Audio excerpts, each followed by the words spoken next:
rapporter des faits. À chacun son interprétation. À chacun son interprétation. Moi, je rapporte que des faits. On est bien clair. Depuis la fin de l'année 2017 et l'année 2018, quand on est rentré, il y a en fait quelque chose qui s'est passé. En Europe, il y a des pays qui demandent, lorsqu'il y a un enfant, on demande de leur injecter des vaccins.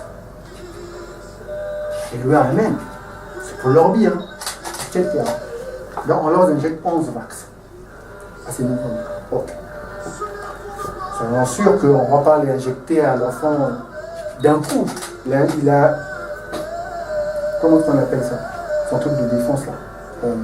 Système immunitaire. Son système immunitaire est encore fragile, donc on ne peut pas lui mettre ça tout d'un coup. Donc c'est sûr que c'est rythmé. Voilà, les médecins ils maîtrisent le sujet, c'est leur domaine. Ok. Mais cette histoire-là, il y a les parents qui se plaignent. Je vous rapporte des faits. Je vous rapporte des faits.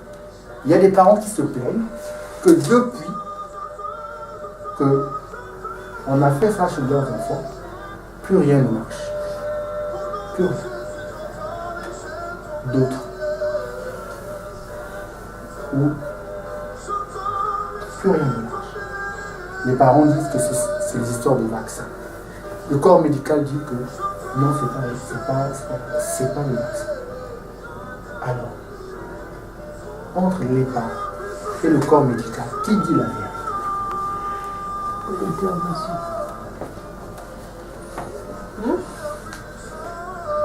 Qui dit la vérité?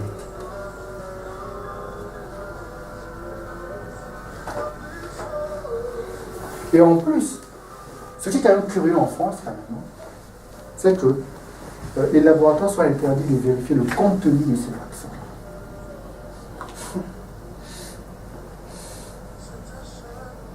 Moi, quelqu'un me dit, ah oui, vous voyez le mal partout, j'ai fait ça chez mon fils, ma fille, et tout ça, ou le voisin de mon enfant, etc. etc. Ok.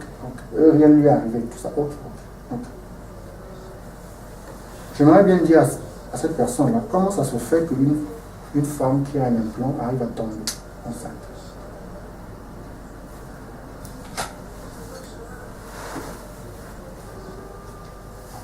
Comment? That's une question.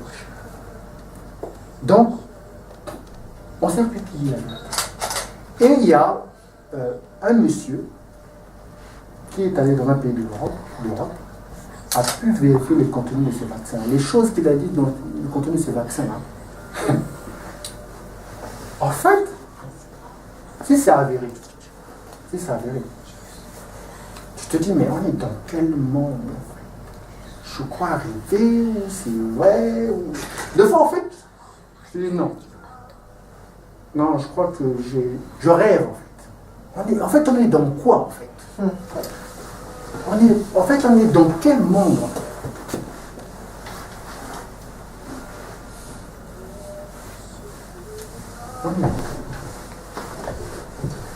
Et ça ne peut pas passer à la télé. Ça ne peut pas passer dans les médias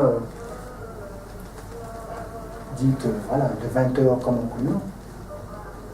Sur ce genre de choses, c'est que dans les réseaux sociaux ou encore des trucs streaming ou des trucs qui ne sont pas trop reconnus. Mais je ne fabrique pas l'histoire. Ceux qui sont curieux, ceux qui veulent, ils n'ont qu'à taper sur Internet, sur Facebook, non au vaccin. Ils verront une grande page va sortir, ils vont lire des choses là. Non au vaccin. Ça, c'est juste un endroit. Juste simplement, aller simplement là-bas, non au vaccin. C'est une page où les familles se plaignent. Les familles pleurent. Or, les familles pleurent quoi? Leurs enfants. Leurs enfants, ils ont aimé. Leurs enfants qui veulent tout ça. Mais l'enfant, là, c'est juste le signe de quelque chose. Est-ce que vous comprenez? L'enfant qu'une mère est en train de pleurer, mais en fait, ce que vous ne comprenez pas, cet enfant-là, c'est quelque chose. C'est quelque chose que vous ne savez pas qui s'est incarné dans le monde. C'est ça que vous ne comprenez pas. Derrière les cris, les douleurs des femmes, qui peut paraître, non, c'est juste mon enfant. Même la maman qui l'a porté, ne sait pas c'est qui réellement.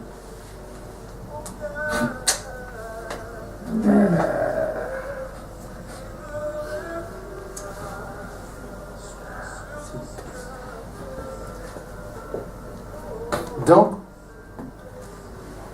2018 est l'année du témoignage de la femme. Amen. Le thème, c'est l'année de la vibration 11.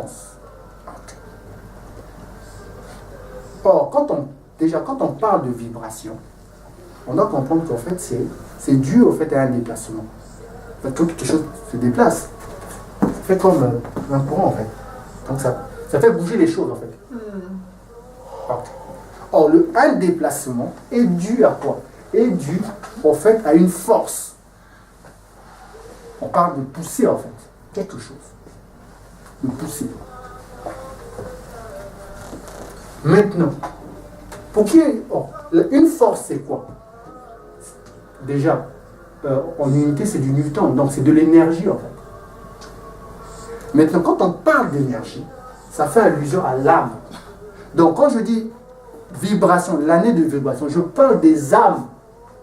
Amen. Du niveau 11 qui cherchent à s'incarner. Amen. C'est ça en fait que je parle en fait. C'est des âmes qui cherchent à s'incarner. Amen. C'est des âmes qui cherchent à s'incarner. Du niveau 11. Ok. Maintenant on va toucher ce niveau 11 là, on va à la fin. J'ai dit tout à l'heure que le texte hébreu, plutôt le canon biblique est écrit en hébreu et en araméen. Or, en hébreu, c'est une langue alphanumérique. Donc, il y a une histoire de gématria, de calcul des chiffres, tout ça, etc. Maintenant, dans la science des nombres, on te dit qu'il y a 3 nombres qui sont leaders, qui sont maîtres, qui sont décideurs, en fait. Et que ces 3 nombres-là,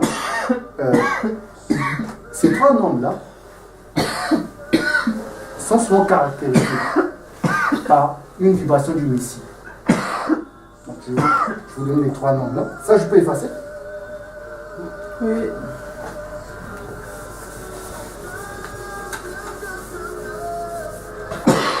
Je vais commencer du plus grand au... Je vais commencer du niveau plus haut au niveau plus bas. Donc tu as le 11 ici. Voilà. Tu as le 11 ici. Et puis tu as le 22. Et puis tu as le 33. Ok. Donc, déjà, ces nombres-là, 11, 22, 33, on te dit ceci, c'est des nombres maîtres, leaders. C'est un peu comme qui dit les projets de l'Éternel, non, les décès de l'Éternel subsistent et les projets de son cœur demeurent de génération en génération. En fait, c'est d'abord, tu vois, en fait, c'est les leaders, en fait, ils disent c'est d'abord le projet. Et ça caractérise les 3 vibrations du Messie, en fait. Donc, quand on a 33, tu ne peux pas faire du style genre, tu additionnes 3 plus 3 pour avoir 6, non. Ça ne marche pas avec ces nombres-là, en fait. Quand tu as ça. Et on dit aussi, lorsque, ça marche aussi pour le 22 et pour le 11. Mais on rajoute ceci. Lorsqu'un nombre se répète, ça veut dire quoi? Ce nombre-là s'affirme. Oui. En fait, il s'affirme, en fait. Il dit que c'est d'abord. D'abord. Donc le 33, pour les curieux qui aiment lire la Bible, Dieu merci, j'ai quand même trouvé les endroits où on pouvait trouver ça. Le 33, on le trouve dans beaucoup d'endroits. Mais voici un des endroits que je vous donne, c'est 2 Samuel 5, 5. Donc 2 Samuel 5, 5, Non, 2 Samuel 5,5.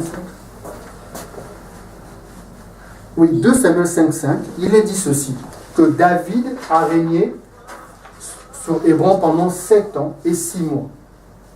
Et il a régné sur Jérusalem pendant 33 ans. Amen. Et sur Israël et la Judée. Donc on voit dans David ce nombre-là, 33. Or, on sait que David est l'exemple parfait du Messie. Amen. Puisqu'il est dit de lui, c'est le bien-aimé. C'est-à-dire que de son époque, de son temps, il a caractérisé le Messie. Et on voit que ce chiffre-là lui accompagne. Donc il a incarné cette histoire du Messie à la vibration, son âme en fait, du moins, a incarné cette vibration 33. Amen. Une parenthèse sur David.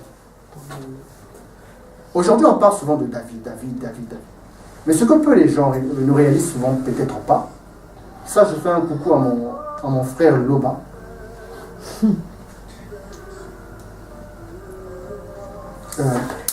David, c'était pas un religieux. C'était pas un religieux. Vos carcans religieux là, c'était pas un religieux. C'était un homme d'État. Un homme d'État, c'est-à-dire que déjà on dit de lui quoi? Son trône est le plus élevé de tous les rois de la terre. Amen. Amen. Wow. C'est-à-dire son trône le plus élevé de tous les rois de la terre. C'est-à-dire qu'aujourd'hui, c'est quoi les trônes? C'est le poste de la magistrature suprême. Donc ça veut dire qu'il est le président le plus élevé. Donc quand il dit quelque chose, tout le monde au rang, regarde à vous. Un peu du genre comme Donald Trump ou encore Poutine. C'est-à-dire que quand il dit quelque chose, tout le monde.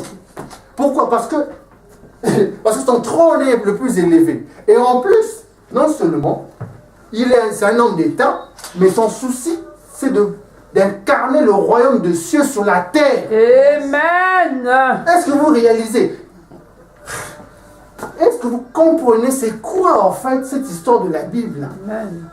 On fatigue des gens, on vient, on va prier pour toi, pour que tu aies mari, pour que tu aies papier, tu aies travail. C'est pas ça la Bible. Ça c'est n'importe quoi ça.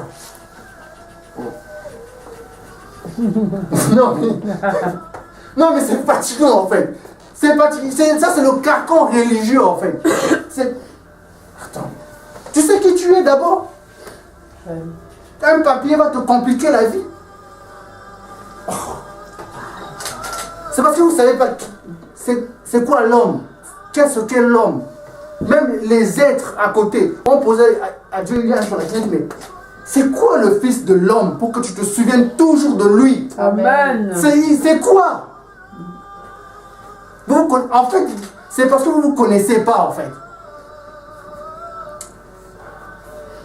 David, un homme d'État, son trône le plus élevé de tous les présidents de la terre, c'est-à-dire le boss de tout. Donc quand il disait quelque chose, tout le monde le faisait. Un peu comme genre Donald Trump, aujourd'hui il dit quelque chose, tout le monde obéit. On le voit même avec son fils qui l'a succédé plus tard, Salomon. On dit tous les rois de la terre, tous, allaient vers lui. Maintenant, la religion c'est quoi? Aujourd'hui c'est quoi? Papier, travail, mariage, maladie, bobo ici. Comme dit mon père spirituel, c'est les prédications entre ici, là et là. 46. Fatigue des gens. C'est-à-dire les gens viennent assez des problèmes déjà au quotidien. On leur...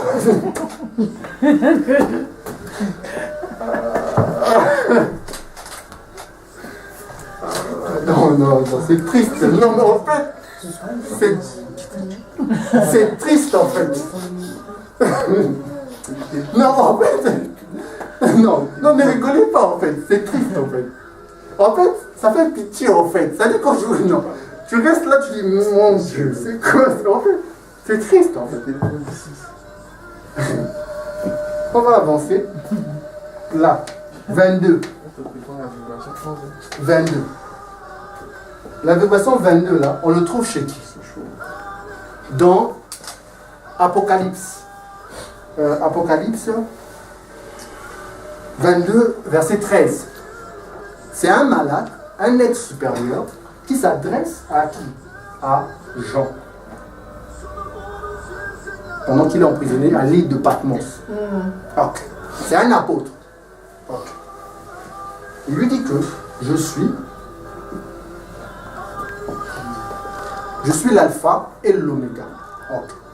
Mais entendons-nous bien que Jean, c'est pas un Français, c'est pas un Congolais, c'est pas un Américain non plus, c'est un Juif. C'est Yohanan. Donc, aujourd'hui, imaginez-vous que vous ne connaissez pas parler qu'une langue, et une langue de chez toi. Et un ange, quand il vient vers toi, il va te parler sur la... Il sait quelle est la langue que tu utilises. Il va s'adresser dans ta langue. Et c'était le cas de Jean. Donc quand tu lui dis, je suis l'alpha et l'oméga, ça c'est le grec, alpha et l'oméga. Mais en hébreu, puisque Jean, c'est un juif, il lui dit plutôt, je suis l'aleph et le tav, la première lettre et la dernière lettre. Amen. Amen. Or ces lettres-là sont au nombre de 22. Amen. Apocalypse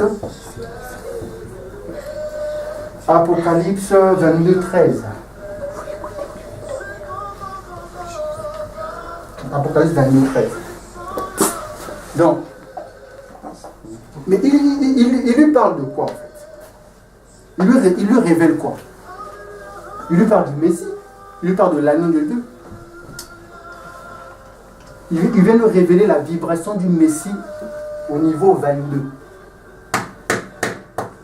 Et comme par hasard, celui qui a écrit le livre d'Apocalypse, c'est Jean, non? Mais Apocalypse a combien de chapitres? 22. Apocalypse a combien de chapitres? 22. Donc la révélation qui lui a été donnée, c'est ce qu'il a dit. Mais, ouvrons encore un peu. Pourquoi l'apôtre Jean s'est trouvé à l'île de Patmos?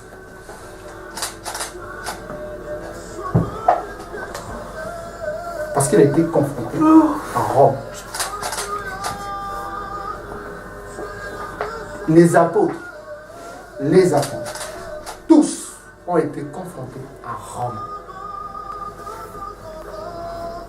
Celui qui est le garant actuellement du 4e exil. Tous. On dit quand on fait des recherches, on te dit quoi? On te dit que cet apôtre-là, Jean, un jour les Romains l'ont pris en fait. Un jour les Romains l'ont pris, ils l'ont mis dans un fût. Il y avait beaucoup d'huile. Et ils ont augmenté la température.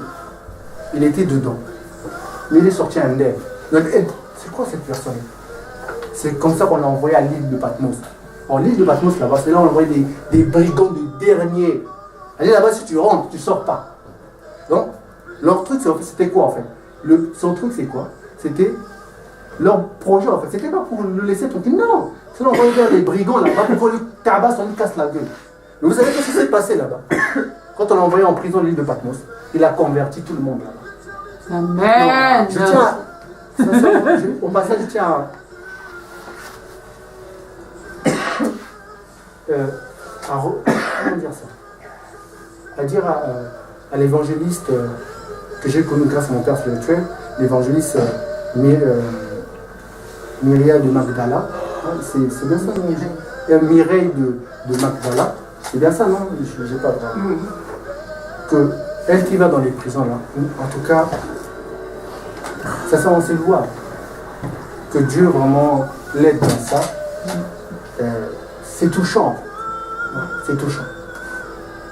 Ça ressemble un peu à Jean en fait. Qui s'est retrouvé emprisonné, mais qui a converti tout le monde. Qui a converti tout le monde là-bas. Dans la prison. Dans la prison. Donc lui aussi a été confronté à Rome. Alors, regardez, comment un apôtre,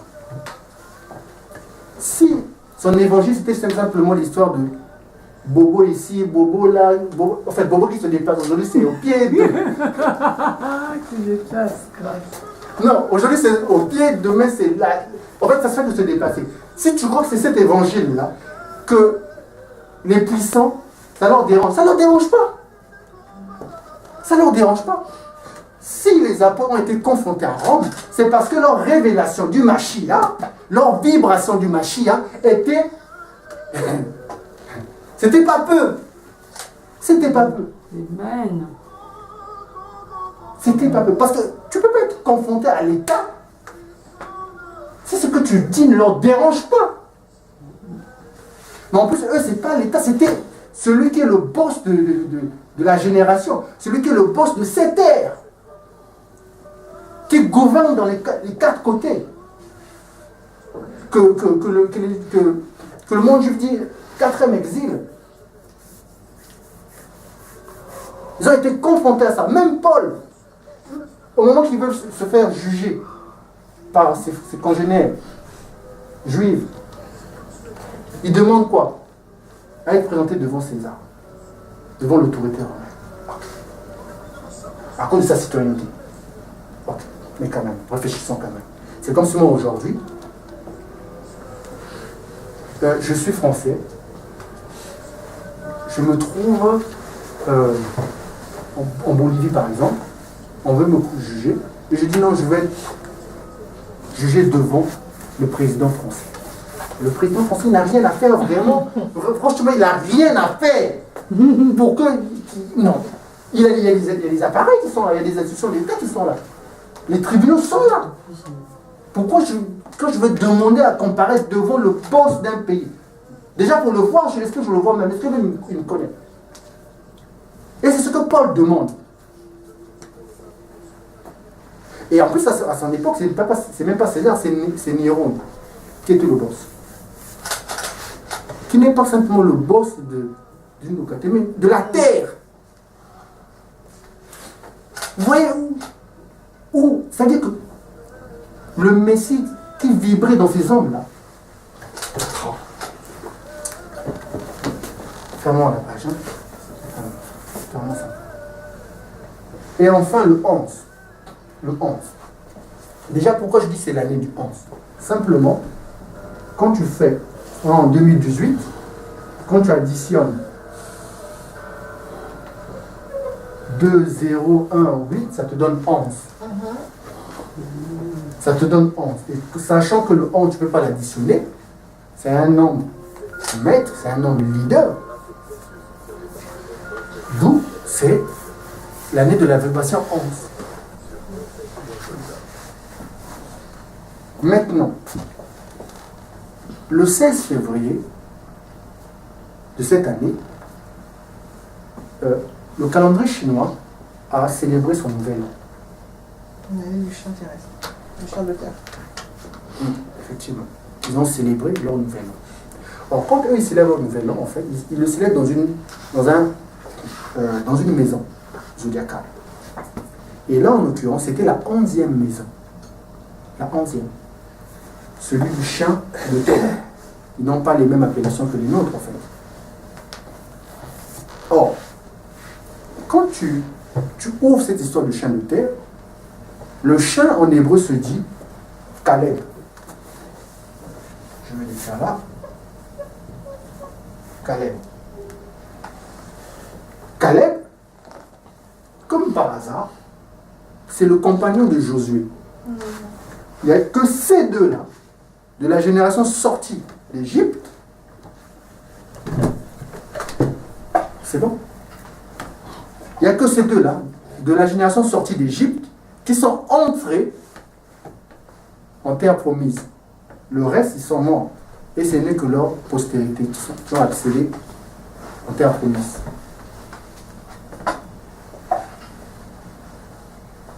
Or, Caleb, quand on l'écrit en hébreu, là, ça me donne la valeur numérique de 52. Qui me donne un mot en hébreu? Mashiach, Christ. Le Mashiach.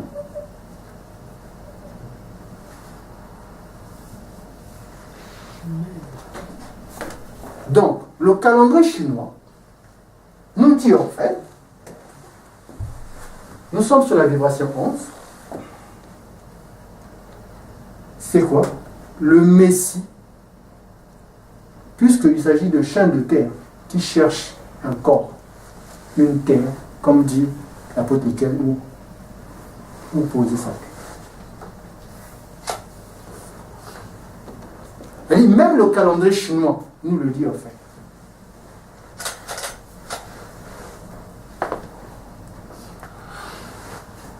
Luc. Quelqu'un dit non, le calendrier chinois, qu'est-ce que ça va? On va aller. On va aller dans. On va aller dans. On va aller dans. Luc 22, versets 10 à 11. Que le prophète Paul a même soulevé la dernière fois. Le jour de la Pâque, les disciples vont se tourner vers le Seigneur. Ils ont dit, mais où veux-tu qu'on célèbre la Pâque? Il a dit, allez dans la ville. Allez dans la ville, vous verrez un homme à la cruche d'eau. Et vous direz à cet homme-là, c'est le Seigneur qui nous envoie, il veut célébrer sa Pâque dans ta maison. Et il vous montrera une chambre haute. Pas une chambre basse, une chambre haute. Une chambre des hauteurs. Une chambre en haut. Et c'est à cette chambre-là, là-haut, chambre haute, que je célébrerai la Pâque. Wow. Déjà, le logo là que j'ai mis là, ça va créer déjà Palabre. Là, je vais encore parler des choses qui vont créer Palabre. Là, seulement il y a... Continue en même temps.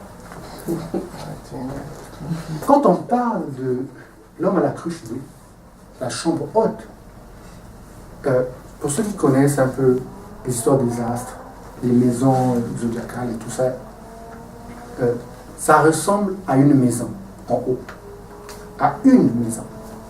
Dans le ciel, nous avons une personne, ça peut, quelquefois c'est une femme, quelquefois c'est un homme, qui a une cruche d'eau. Et cette maison, comme par hasard, c'est la 11e. Et cette maison, c'est la maison du Verseau. Il attrape une cruche. Comme par hasard. Il y a trop de par hasard, il y a trop de coïncidences dans cette histoire. Donc le Seigneur dit que aller dans la 11e maison, c'est celui du Verseau, et c'est à cet endroit que je vais célébrer ma Pâque. Okay. Pourquoi dans le Verseau? Pourquoi? Déjà, c'est la 11e maison. On va écrire Verseau en français. Verseau.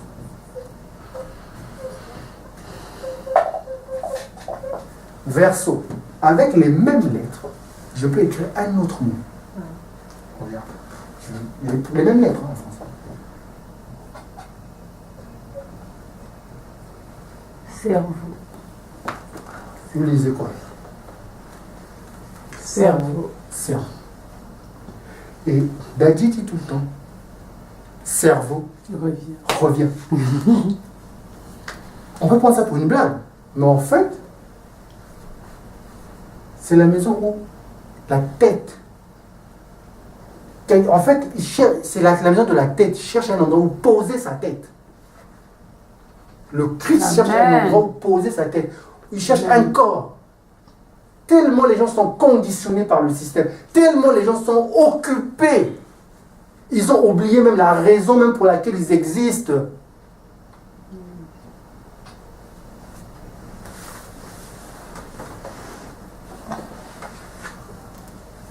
Donc c'est la maison du cerveau, c'est la maison de la tête. Comme dit Daddy, Yesh Moa, c'est ça non? Il y a cerveau ici.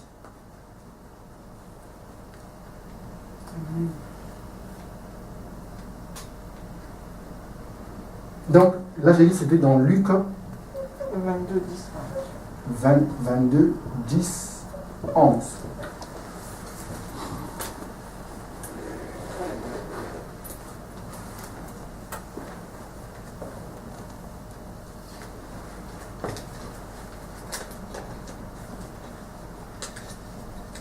Maintenant, or le cerveau se trouve sur la tête. C'est dans la tête plutôt. C'est ça, non? Okay. Oh, il y a un mot en hébreu qui veut dire Keter, qui est en fait la couronne. Où est placée une couronne? C'est l'endroit. La couronne, on le met aussi où? Sur la tête. Maintenant, regardez. La première lettre de ce mot-là, c'est Kaf. C'est la 11e. C'est la 11e. C'est la 11e lettre de l'alphabet hébreu. Donc, cette histoire de vibration, onde, cette histoire de l'âme, de vibration onde, c'est l'âme la plus haute. Parce que Keter nous parle en fait de la tête de Dieu. C'est les âmes qui proviennent de la couronne de Dieu. C'est le niveau le plus haut de la spiritualité. C'est des âmes en fait. En fait, c'est des âmes qui ont une vibration messianique tellement énorme. Et quand eux, ils s'incarnent sur la terre, ils brisent les systèmes. En fait, ils libèrent les captifs. C'est les âmes, la famille des âmes messianiques la plus haute. Et cette famille-là cherche à s'incarner sur la terre. Et les grands de ces nations, les grands des différentes nations ont vu ça. Et qu'est-ce qu'ils font? Ils sont... Pourquoi? Parce qu'ils savent que s'ils laissent ça, leur système, leur trône va être ébranlé. Et c'est ce qu'ils ont vu. Parce que c'est les âmes qui proviennent du niveau le plus haut. Et Christ l'a même dit que c'est à cet endroit-là qu'il va s'exprimer pleinement. Puisque je vous ai dit quoi? Ça, c'est le corps. C'est-à-dire que c'est le corps qui...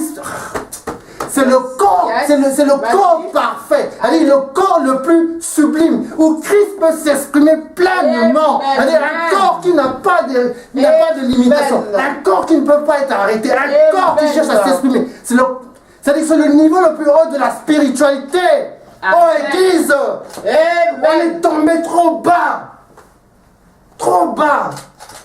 Et il y a une histoire dans la Bible, dans Genèse. Un jour, Rachel se lève. Elle dit non, Jacob, aujourd'hui là, tu vas m'entendre. Aujourd'hui, Jacob, tu vas m'entendre aujourd'hui. Il y a quoi même? Elle dit quoi? Viens là, Jacob. Écoute-moi bien. Léa, elle a des enfants. Sa servante, Zilpa, elle a aussi des enfants. Ma servante, Bila, elle a aussi des enfants. Et moi, si tu m'en donnes point, si tu m'en procures pas, je meurs. Jacob dit, mais c'est quoi cette histoire?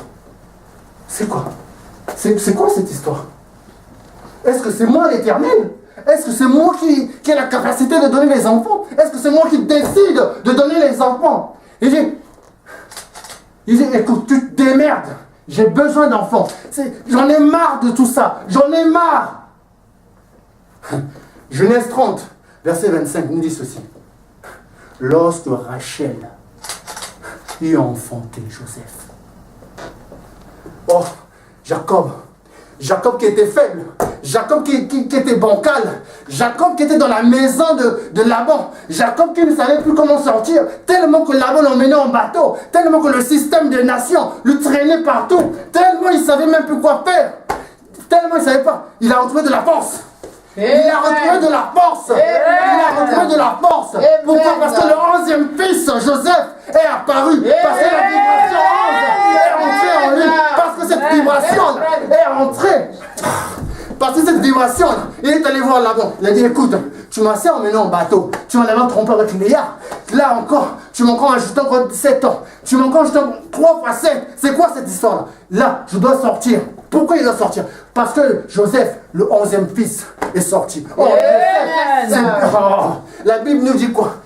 Joseph, Yeshua, Ben Yosef, est de la maison de David, et quoi? Est le Mashiach, le roi de tous les Elohim. Donc, les systèmes de nations, les systèmes de Laban, s'est vu ébranlé. Pourquoi? Parce que la 11e vibration s'est incarnée. Parce que la 11e vibration est rentrée. Oh, femme, j'aimerais te dire que Rachel a trop pleuré ses enfants. Rachel a trop crié ses enfants. On dit dans la Bible que Rachel, à Rama, elle pleure ses enfants. Elle crie ses enfants. Elle cherche ses enfants. Les 11e vibrations. Les vibrations 11. Elle les crie. Elle les cherche. Elle cherche. On les tue. On les tue, elle crie, elle veut cesser les cris, elle veut cesser les pleurs de ça, elle veut que le système qui consiste à stopper les gens, qui consiste à faire pleurer les gens, qui consiste à les freiner, qui consiste à les stopper, elle veut mettre fin à ça, elle en a marre de voir les gens pleurer matin, midi, soir, elle en a marre. Il y a trop de religieux, il y en a trop, ça doit arrêter, il doit avoir les âmes messianiques, les messies doivent paraître, on est dans la vibration orange, on tue les enfants, on cesse de toutes parts. Quand j'ai vu ça, j'ai dit Seigneur, je vais vraiment arriver de parler ça. Est-ce que vraiment j'aurai le courage? Il faut parler. C'est là où j'ai décidé de faire un direct. Sinon, je le mettais sur moi, après je le mettais sur Facebook, simplement. Pourquoi? Rachel cherche ses enfants. Elle pleure. On dit à Rama, Rachel pleure ses fils. Elle pleure ses filles. Or, Rachel, c'est elle la garante de la terre de Canaan. La terre promise, la terre du devenir. Elle veut voir. Elle veut voir ses enfants là-bas. Amen. Il y a trop de sang qui coule. Il y a trop d'injustice. Il y a trop. Voilà pourquoi la femme qui est la porte du projet de l'Éternel, elle est toujours écriblée. Elle est toujours traitée de toutes parts. Vilibandé. Pour vendre une voiture, on doit mettre une femme à côté. Pour faire je ne sais pas quoi, on doit mettre une femme à côté. C'est quoi cette histoire? C'est quoi ces chaînes-là? C'est quoi ces chaînes-là? La femme, elle travaille, elle fait ceci, elle a les mêmes diplômes, mais elle n'est pas reconnue à sa juste valeur. Jusqu'à quand ça va continuer? Amen. La postérité de la femme, elle, Rachel, elle cherche ces âmes-là, elle cherche Yosef, elle veut que Yosef paraît, parce qu'il n'y a que Yosef de la vibration 11. Or, Joseph, c'est le 11e fils, c'est le 11e fils, c'est la vibration 11 qui cherche à apparaître, qui cherche à incarner sous la terre. Amen, amen. Il y a trop de religieux, ça doit arrêter un moment. À un moment donné, une machine veut paraître, il doit paraître. Amen. On vous occupe et regardez comme par hasard. On est cette année-là, au moment où cette vibration est censée s'exprimer pleinement. Vous savez c'est à quel moment? C'est en été. Et comme par hasard, on a collé une coupe du monde. Amen. On a collé une coupe du monde. Distraction sur distraction. Distraction sur distraction. C'est-à-dire que... C'est-à-dire conditionnement sur conditionnement. Jusqu'à quand ces choses-là? Jusqu'à quand? Jusqu'à quand? Où l'église va se réveiller, vraiment où le mal...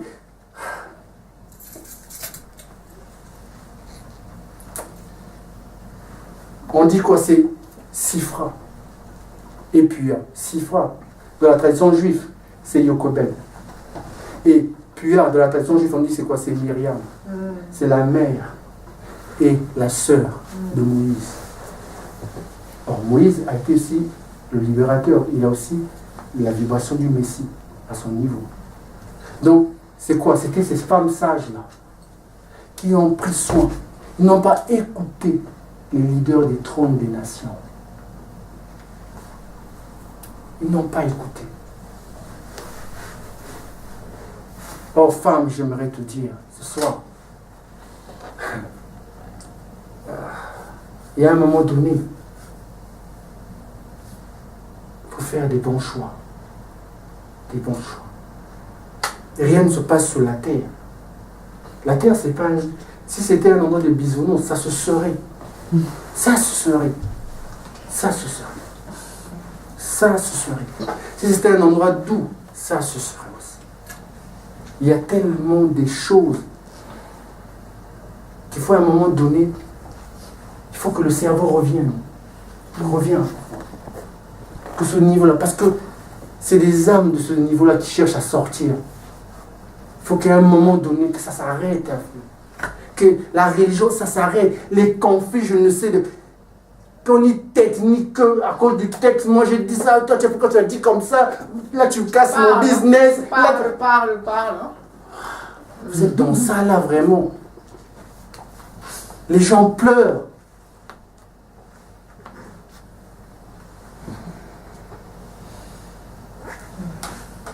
Oh, j'ai vu Dieu t'a béni. Ok, mais tu es toujours enchaîné. Oh non, j'ai bobo là. Ok, je ne refuse pas compris pour les bobos là. Mais c'est les bobos qui se déplacent partout dans le corps, il y a quoi même? Mais je suis fatigué moi aussi. Ah non. Ah non. J'aimerais dire ceci. Pour finir, on tend vers quelque chose de grand. On tend vers quelque chose de grand. Le message du Messie est en train de prendre une tournure. Ne vous en faites pas. Ne vous en faites pas. Tout le carcan religieux, là, quand vous avez présenté, là, ça se défait.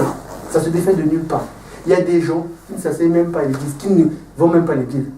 Mais quand vous les entendez parler, des fois même je suis choqué. Je dis, mais d'où leur sort c'est l'éveil. L'éveil. On a une phase très clé de l'humanité. On est à la fin de l'ère du poisson. À la fin. Et on entre vers l'ère du verso. On entre là-dedans. Or, quand on entre là-bas, si vous êtes sensible, vous regardez les réseaux sociaux, les infos, vous verrez que les choses ne sont plus comme elles étaient avant. Les choses prennent des tournures. Mais pour ceux qui savent voir, pour ceux qui sont éveillés, c'est l'ère à laquelle le verso, c'est quoi en fait? Le verso loge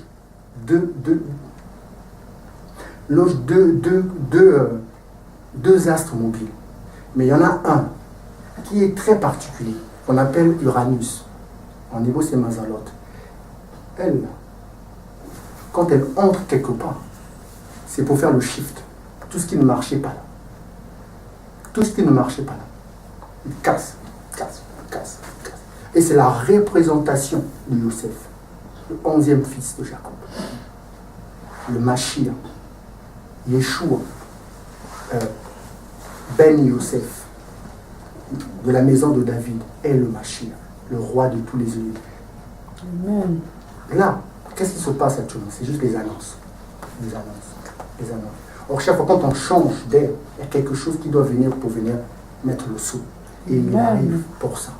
Et ne vous en faites pas. Ne vous en faites pas. Les temps ne sont plus les mêmes. L'évangile tel que vous l'avez connu là, c'est fini. Vos carcans là, c'est fini. Ça dit tout ce que vous apportez, c'est fini. Ne vous en faites pas.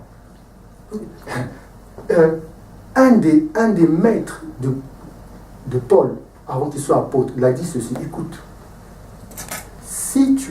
quand Paul était le sanguinaire, là, qui partait tuer les apôtres, qui partait tuer les fidèles de Christ, à un moment donné, son maître, c'est Gamaïel, qui lui dira ceci. Écoute. Son maître lui dira, tu sais, ces hommes-là, si ce qu'ils font viennent d'eux-mêmes, ça va s'éteindre. Ça va s'arrêter. T'en fais pas, t'as pas besoin d'aller les combattre. Mais si cela vient de là-haut, mon gars, tu combats pas les hommes. Tu combats Dieu. Et avec ça, tu vas jamais gagner.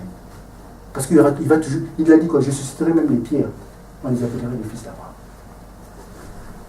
Même